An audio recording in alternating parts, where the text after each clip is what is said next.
اگر بهت بگم میتونی با دانش امنیت سایبری ماهی چند هزار دلار در بیاری، یا اینکه بدون از خونه خارج بشی بری برای شرکت‌های خارجی کار بکنی، چی میگی؟ همین تخصص میتونه برای بعضیا مسیر موفقیت رو ببره جلو، برای بعضیا ممکنه که مسیر دارک وب و حتی زندان رو در پیش داشته باشه. امروز قراره بدون تعارف، بدون فیلتر بریم سراغ این که چطور واقعا میشه از امنیت شبکه پول در آورد. چه مسیرهای قانونی، چه مسیرهای نیمه قانونی و چه مسیرهای سیاه. البته صرفا برای آموزش و آگاهی.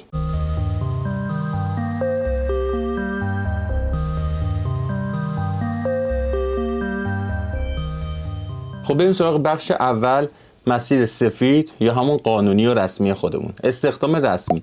اگر تخصص و مدرک داری، کلی شرکت هستن که دنبال تو میگردن، از بانک ها گرفته تا مراکز داده، سازمان های حساس، پوزیشن های مثل تحلیل امنیت یا همون SOC آنالیز، پنتریشن تست، مدیر امنیت اطلاعات. درآمدش یه چیز حدود 10 میلیون شروع میشه، ولی در کشورهای پیشرفته به راحتی تا ماهی 5 تا 10 هزار یورو هم ممکنه که برسه، مثلا کشورهای مثل کانادا و آمریکا. باگ بانتی چیه؟ یعنی که پیدا کردن باگ های امنیتی تو سایت ها و اپلیکیشن هایی که خودشون گفتن بیاین و بررسی اون بکنید و باگ و مشکلات سایت و اپلیکیشن رو به ما بگید، ما در ازاش به شما پول پرداخت میکنیم. پلتفرم های مثل باگکراود، هکروان یا ساینک برنامه‌هایی دارن که اگه باگی رو پیدا کردی و گزارش دادی بهت جایزه میدن. مثلا یه آسیب پذیر مثل XSS، SQL injection یا همون SQL ساده، چند صد تا چند هزار دلار ممکنه که برای شما درآمد داشته باشه. مثلا داشتیم یک دانشجو ایرانی که با پیدا کردن یک باگ در سیستم لاگین یک سرویس ابری در کشور آلمان تونسته 4000 دلار جایزه ببره. خودش کجا بوده؟ توی ایران. بدون که از خونه خارج بشه، بدون که حتی بخواد رزومه بفرسته، حتی بخواد زبان آلمانی رو یاد بگیره. آموزش و تولید محتوا. اگر توانایی تو توضیح مفاهیمی دارین، چرا که نه؟ خیلی راحت میتونید تولید محتوا بکنید، دوره آموزشی ضبط بکنید، تو یوتیوب محتوا بسازید یا حتی تو پلتفرم‌های مثل یودمی دوره‌تون رو بفروشید. امنیت خوبی که داره اینه که گستردگیش خیلی زیاده و بعضی از حتی کانال‌ها یا آموزشگاه‌ها فقط در حد یک قسمت کوچیک ممکنه که بتونن شما رو حمایت و ساپورت بکنن و تولید محتوا بکنن. به خاطر همین خیلی خوبه که اگر شما تخصصی خاصی توی مثلا همین XSS، SQL injection یا حتی زیرو دی اتک ها دارید، براش محتوا تولید بکنید.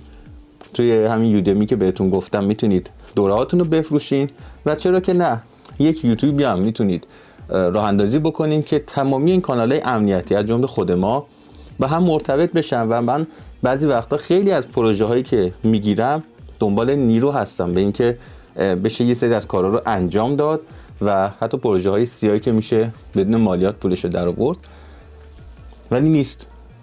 اگر شما توانش رو دارین خیلی عالیه که خودتون رو پرزنت بکنید و در دسترس باشین. کلی از کارهای امنیت فقط با رابطه به دست میاد. گرفتن مدارک بین‌المللی، مدارکی مثل اتیکال هکر یا OSCP، CISSP، مدارک برای لایه‌های مدیریت امنیت، باعث میشه شما هم حرفه‌ای‌تر باشین، هم جدی‌تر ترقی بشین در اون حوزه‌ای که فعالیت میکنین. از این طرف هم برای کارهای مشاوره خیلی راحت‌تر به شما اعتماد میکنن. سال 2013 بود که من مدرک بین‌المللی امنیت رو گرفتم و از اون موقع به اعتبار همون مدرک خیلی از کارا رو دارم هنوز انجام میدم. شاید دیگه نیاز نباشه که بخوام آپدیتش بکنم یا اینکه انقدر پیچیده و سخت و گسترده شده که نتونم همون نمره قبلی رو بگیرم و مدرک مثلا آپدیت بکنم، ولی هم که یک دفعه همچین کار رو انجام دادم هنوز اعتبار داره برای من و هنوزه که میتونم بابت اون با شرکت ها صحبت بکنم، مشاوره بگیرم و حتی خیلی از ضوابطی که الان دارم برای همون زمانه. بریم سراغ بخش دوم، مسیر خاکستری، نیمه قانونی و یه مقدار میشه گفت بازار آزاد. پروژه های توافقی با شرکت ها. خیلی از استارتاپ ها و کسب و کارهای کوچیک حاضر نیستن قراردادهای رسمی با شرکت های بزرگ برای امنیتشون ببندن، چون درآمد خاصی هم ندارن. ولی خب نمیتونم چشم پوشی بکنن از بحث امنیت و کلا بیخیالش بشن. میان چی کار میکنن؟ میان میگن که خب شمایی که در حوزه امنیت فعالیت میکنی و این چیزا رو هم بلد هستی که مورد نیاز ما هست، ما به شما پول میدیم، به صورت شخصی با شما شروع میکنیم کار کردن. یه مشکلی که هست اینه که خب شاید قرارداد رسمی نداشته باشه و فردا بتونن که علیه شما شکایت بکنن. این وسط دیگه هوش تجاری شما رو میطلبه که بتونین چجوری خودتون از این مخمسه جدا بکنین و فراری بدین. خیلی راه ها هست که خیلی راحت میتونین شما لاگی داشته باشین، از اون مکالمه‌ای که با هم دیگه دارین سندی جور بکنین که خب تمامی این کارا با علم و دانش اون افراد انجام شده و این یه مقدار تو دوربین زیاد دیده میشه و فکر میکنم چشمو بزنه. فکر کنم بهتر و ممکنه که شما بتونید از اینا استفاده بکنید که فردا برای خودتون مشکلی پیش نیاد. یه جوری میشه گفت رد پایی رو برای خودتون جا بذارین از اینکه با هماهنگی اون طرف مقابل شما دارید یه سری کارا رو انجام میدید. یه تجربه شخصی از خودم بگم، این که من یک دوره میخواستم کلاس آیلتس بردارم ولی خب نمیخواستم هزینه‌شو بدم چون اصلا افت داشت که بخوام تو اون دوره‌ای که مثلا تو اوج کار امنیت و اینجور چیزا هم بودیم تو ایران افت داشت بخوام یه همچین کاری رو انجام بدم و بابتش هزینه پرداخت بکنم. خب منم چیکار کردم؟ اومدم با طرفی که مدیر اون آموزشگاه بود صحبت کردم. بعداً هم با هم رفیق شدیم که اصلا کلا موضوع عوض شد. شروع کردم کل وبسایتش رو بررسی کردم، مشکلاتی که داره و هر چیزی که ممکنه بهش آسیب بزنه رو تو یک پوشه درست کردم و تقدیمش کردم. بهش گفتم که خب من میتونم این قسمت رو برات امن بکنم، تمامی مشکلاتی که هست رو برات پوشش بدم، ولی از طرفش از تو هم یه درخواستی دارم. گفت چی؟ گفتم منم کلاسای آیلتس رو اینجا به صورت مجانی بتونم بگذرونم.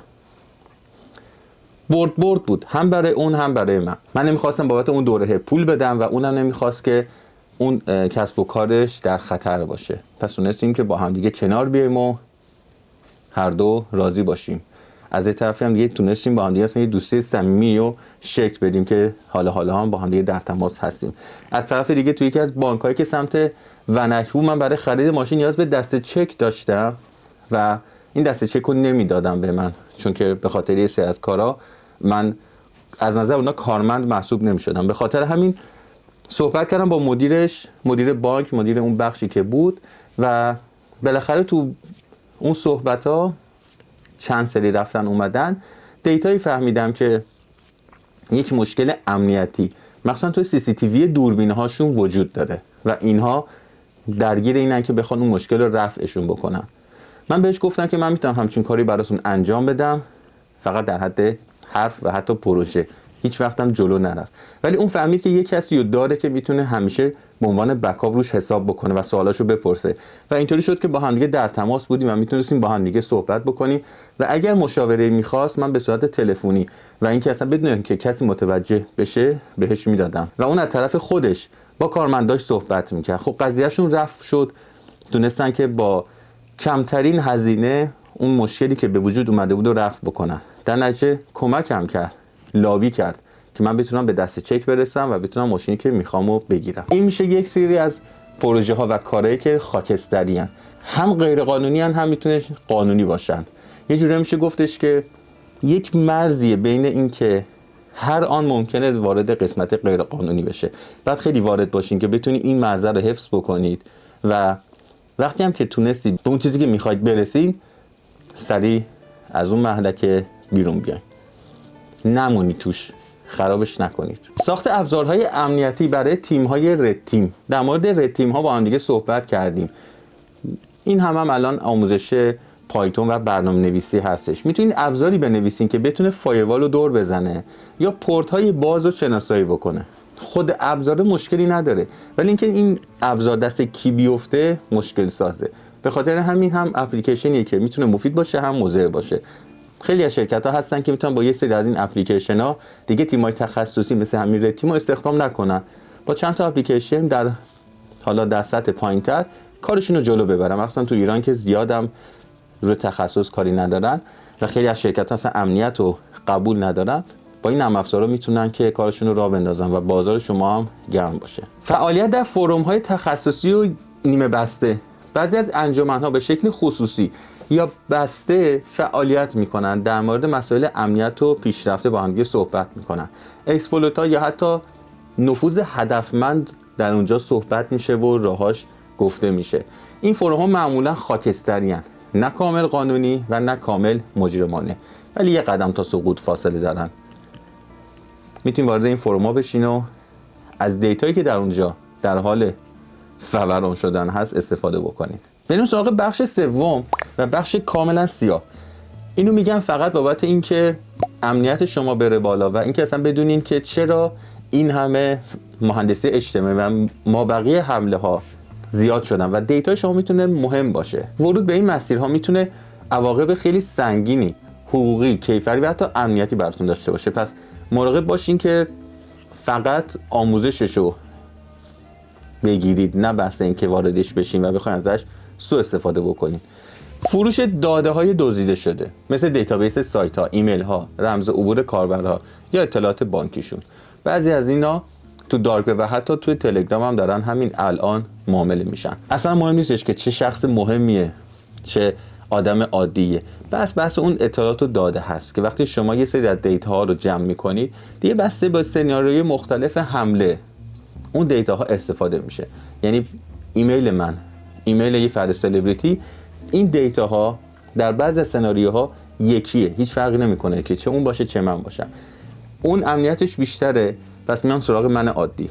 پس مراقب خودتون باشید. باج افزار و مدل RAAS رنسامور از سرویس.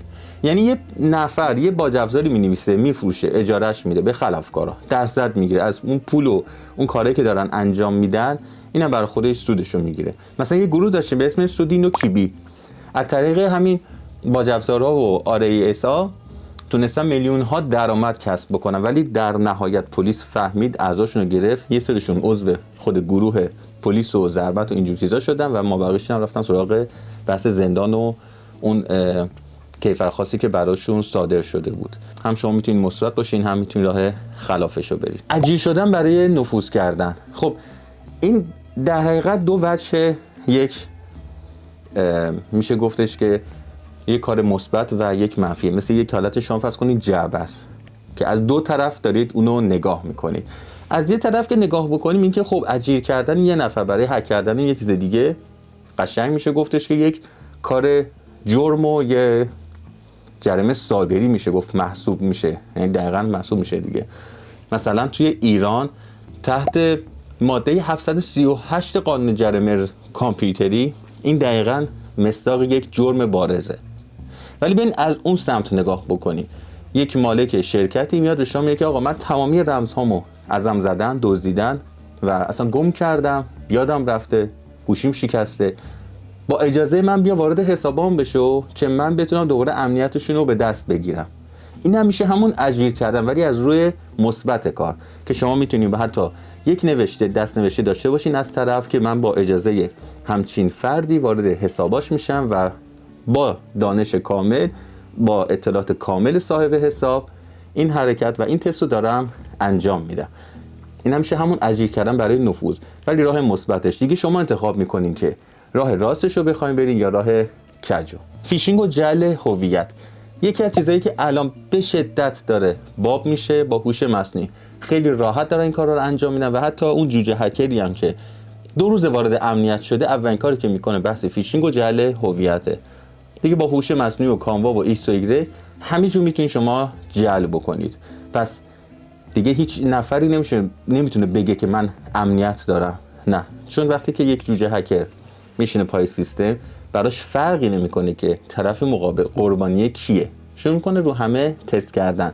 اون شیرینی هکر یه چیزیه که معتادت میکنه و برای همین فرق نمیکنه که قربانیت کیه، هرچی ضعیف‌تر اتفاقا جذاب‌تر. اینو بابت آگاهی دارم میگم، نه اینکه برید انجام بدید.